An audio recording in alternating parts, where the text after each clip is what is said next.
All right, 10 yards from the target. This is stretching it out to where I might see a problem, but let's see what I get here.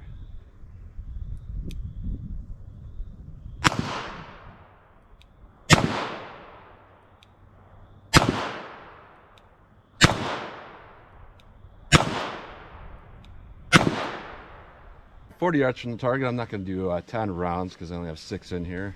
So I'm not sure where the point of impact will be with these.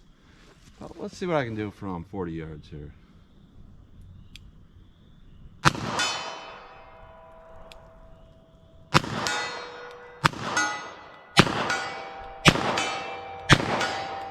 Let me do one more here at 40.